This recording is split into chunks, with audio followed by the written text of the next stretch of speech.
देख लीजिए, हमारी गांव की सीमा में तोपें आ रही हैं, तोपें। तोपें? और इस गांव में? परंतु क्यों?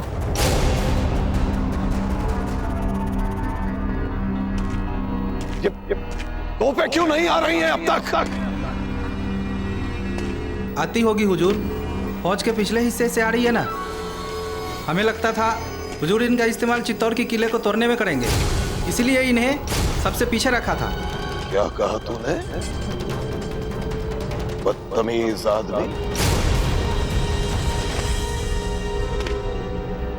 तू बैरम खान से कह रहा है कि हम यहां फंस गए, ये जंगल पार करके राजपुताना नहीं पहुंच पा रहे हैं, अटक गए, ये कहना चाह रहा है ना तू? मेरा ये कहने का मतलब नहीं था हुजूर। तो क्या मतलब? नहीं समझा हमें क्या मतलब था तेरा।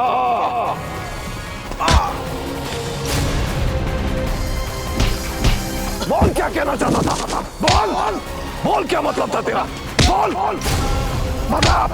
है तुझे खाई में हुजूर, पहाड़ी के नीचे। इसे माफ कर दीजिए, छोड़ो उसे। जुर्रत कैसे हुई ऐसी बदतमीजी करने की इसकी? हुजूर हमारी तोपें आ रही हैं।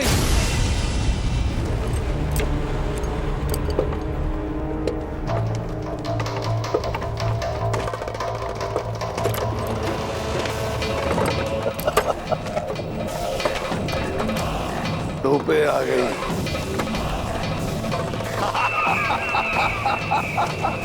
तोपें आ गई।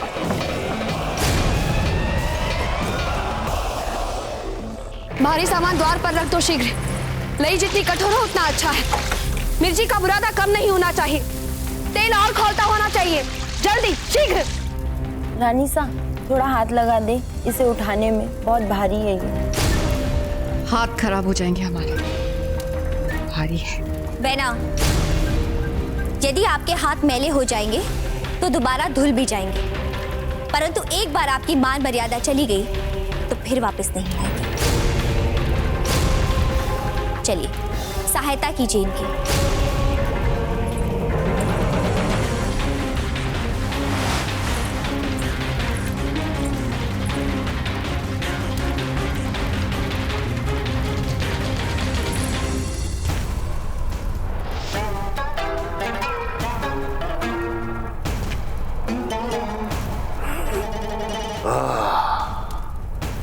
अजीम खान, तुम भी सूंघो, इन तोपों में से तुम्हें हमारी फतेह की खुशबू आएगी।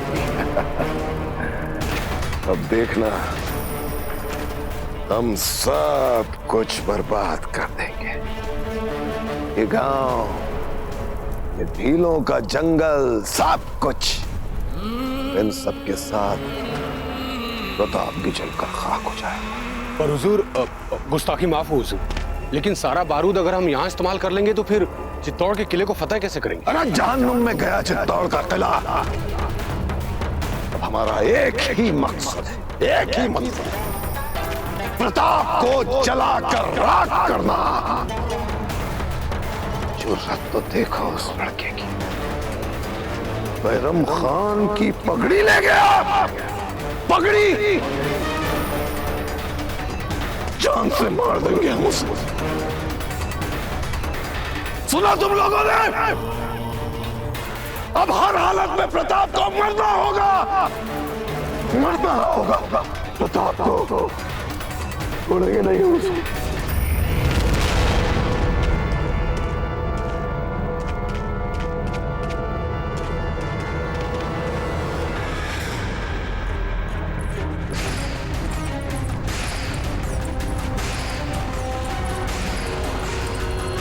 देख लीजिए, अब हम कैसे जानेंगे कि वे लोग गुरुवर को बारूद लाने की सोच ले गए?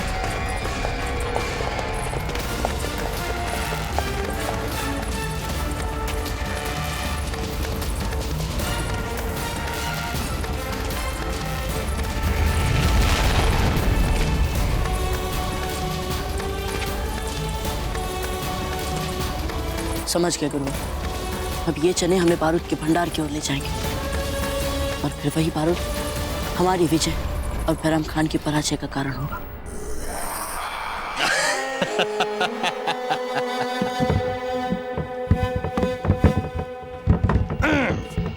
हुकुम, महल का द्वार भीतर से बंद है, खुल नहीं रहा है। मूर्ख, अधर्मी, इस बात का ज्ञान नहीं है आपको कि जब भगवान एक द्वार बंद कर देते हैं तो द्वितीय द्वार खोल देते हैं। ऊपर खिड़की की ओर दृष्टि कीजिए, द्वार को छोड़िए, खिड़की से भीतर जाइए, जाइए।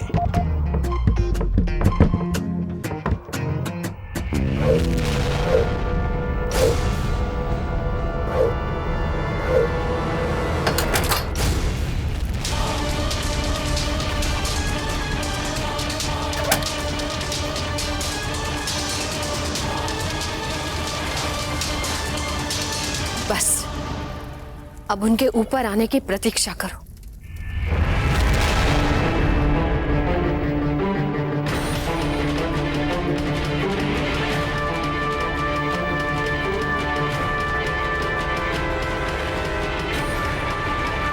तेल शीघ्र नीचे डाला जाए।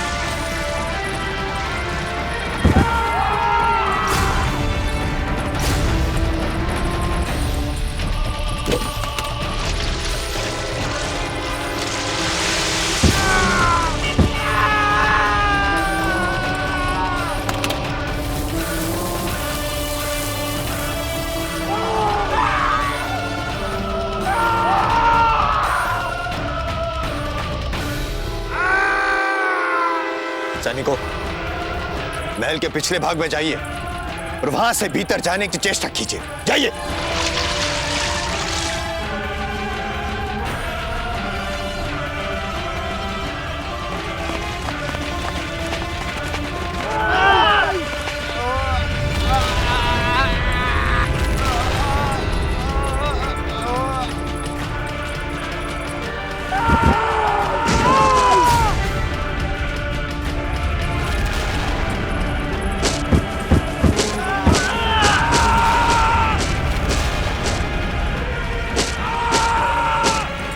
घूम रहे हो। बहुत जल्द हम दुर्ग के दक्षिण भाग तक पहुंच जाएंगे, जहां से अंदर जाने के लिए गुप्त सुरंग का गुप्त द्वार मिल जाएगा। रुकिए राव जी। क्या हुआ राणा जी? हम सुरंग तक तो तब पहुंच पाएंगे ना जब हम दुर्ग के दक्षिणी भाग तक पहुंचेंगे। घबराइए मत राणा जी, दुर्ग के दक्षिणी भाग की निगरानी के लिए सैनिकों की तैनाती का विचार भी नहीं आया होगा सुरतन सिंह को। उधर देखिए राव जी।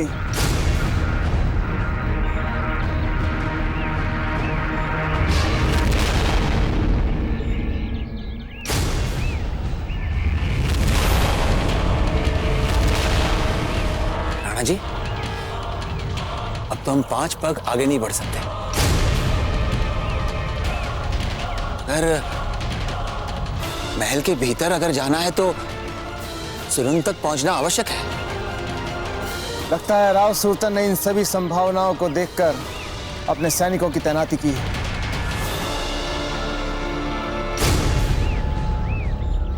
राणा जी, वो देखिए।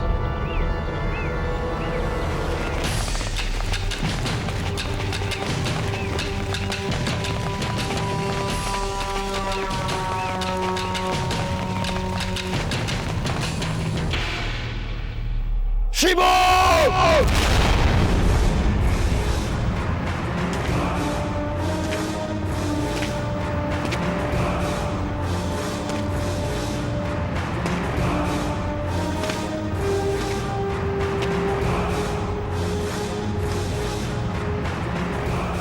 हुकुम। शिबू, हमारे बाहुबली। इस और नहीं, उस और देखिए, वो द्वार दिख रहा है आपको?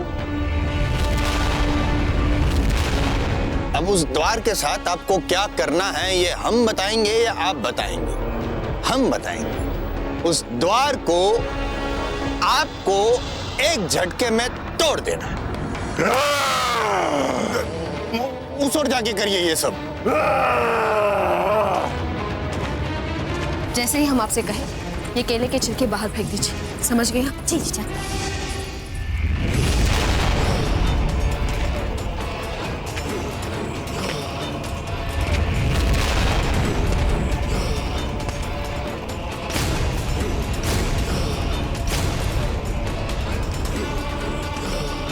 फेंक दीजिए सजा बिना।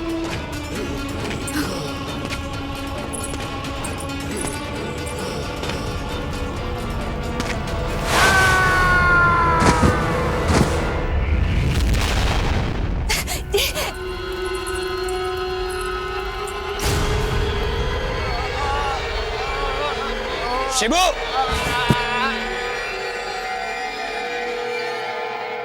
उठाओ शिबू।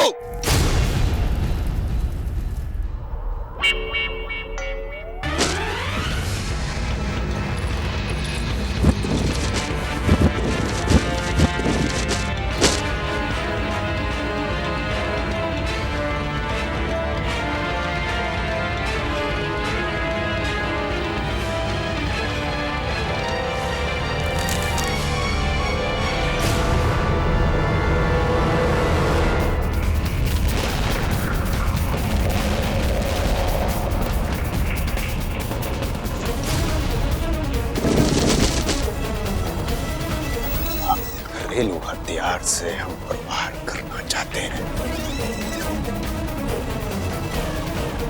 परंतु राव सुल्तान से जीत नहीं सकेंगे आप।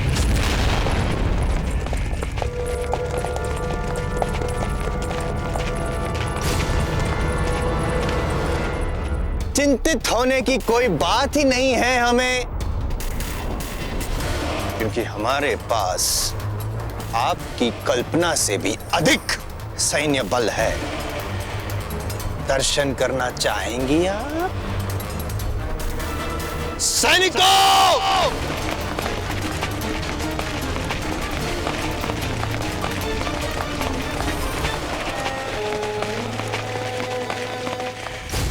अरे, ये तो और सैनिक आ गए। जीजा, यदि ऐसा ही चलता रहा तो बहुत ही शीघ्र हमारा भंडारा समाप्त हो जाएगा। फिर जीजा के पास हमारे जीवित रहने के लिए देने को बहाने भी समाप्त हो जाएंगे। हमारा मरना हमारी नियति बनता जा रहा है। नहीं, ये निराश होने का समय नहीं है। हमें भगवान का नाम लेकर आक्रमण करते जाना है। और तेल ला। अब तो सारा तेल समाप्त हो गया है महारानी सा। क्या? गुड़ गरम करो कढ़ा में। गरम गरम पिघला गुड़ भी जान ले सकता है शत्रु की। महारानी साहब, जलावन भी खत्म हो गए हैं। कोई बात नहीं, जितनी भी पोटलियां बची है सब ले आ। उन्हीं को मारेंगे चुन चुन के सैनिकों पर। अब कहाँ बची है पोटलियां महारानी सा? महारानी सा, हमारे पास जितने भी मसाले थे आपके सामने ले जा चुके हैं और पोटलियां भी नहीं बची है।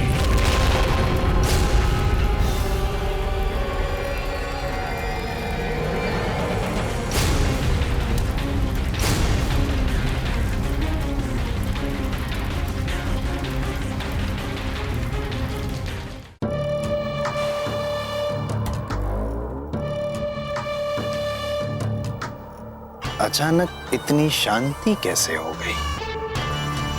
न कहीं से कोई आवाज, न कोई वार, न कहीं कोई गिरना पड़ना, कुछ नहीं।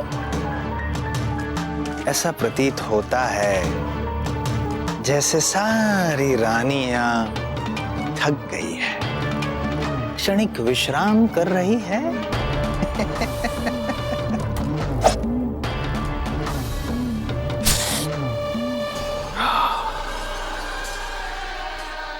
किंतु अब आपको विश्राम नहीं करना है। कदाचित आपकी आवश्यकता बढ़ सकती है।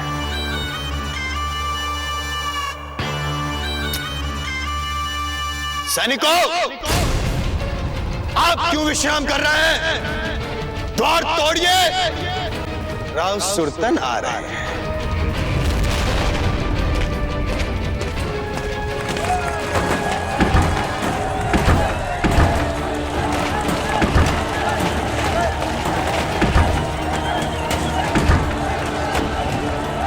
और जोर से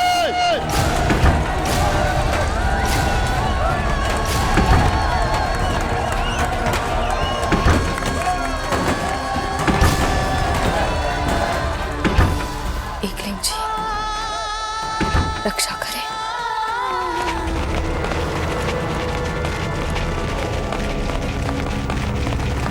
जल्दी चलो। तू चने खा रहा है कम वक्त? तुझे क्या यहाँ सैर करने के लिए लाया हूं मैं? हाँ, चल।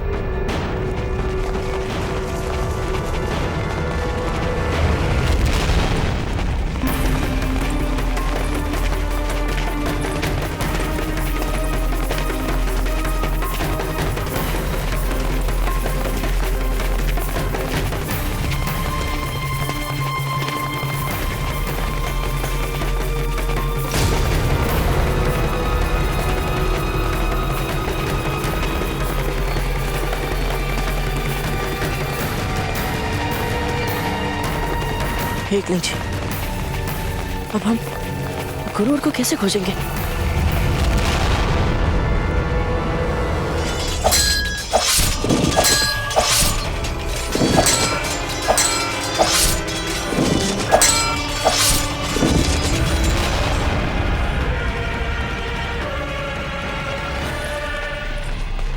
गुरुवर तक पहुंचाने वाली चनों के संकेत भी यही थम गए।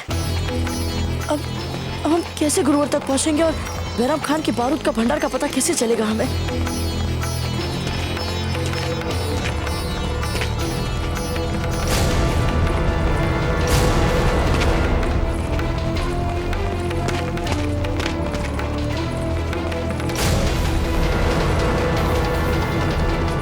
रक्त की बूंद यहाँ?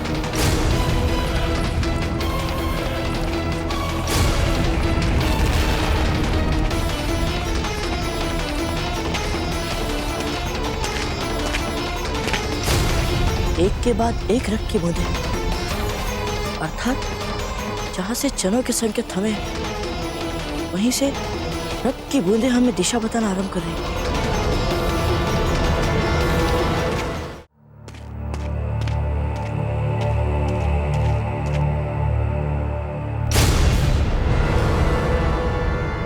ये क्या? रक्त की बूंद यहीं तक? अर्थात बारूद का भंडार यहीं कहीं होना चाहिए। ये रक्त वाले संकेत भी गुरुवर के बनाए हुए प्रतीत हो रहे हैं। जल्दी करो निकम्मो।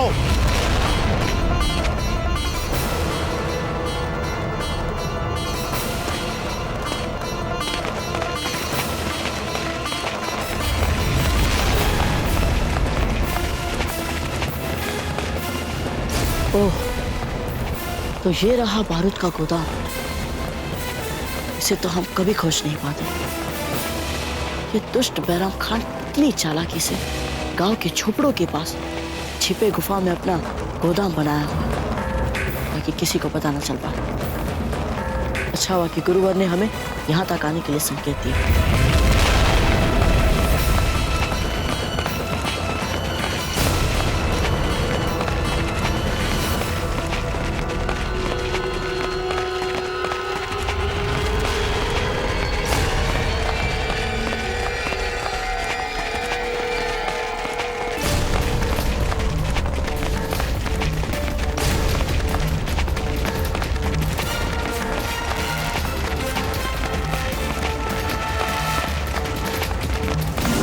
चल। चने तो समाप्त हो गए।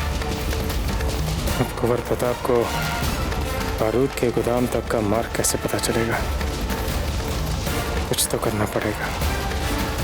कुंवर प्रताप के लिए हमें संकेत श्रृंखला तो बनानी ही पड़ेगी।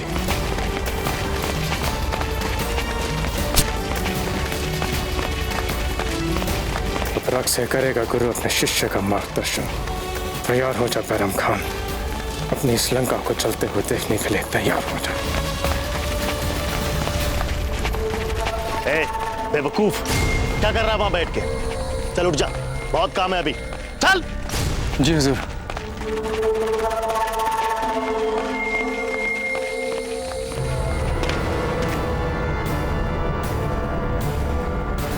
आपके रक्त की एक एक बूंद का मूल्य आपका ये शिष्य चुकाएगा गुरुवर।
ऐसे और भी मज़ेदार वीडियो के लिए हमारे चैनल को लाइक, शेयर और सब्सक्राइब करें।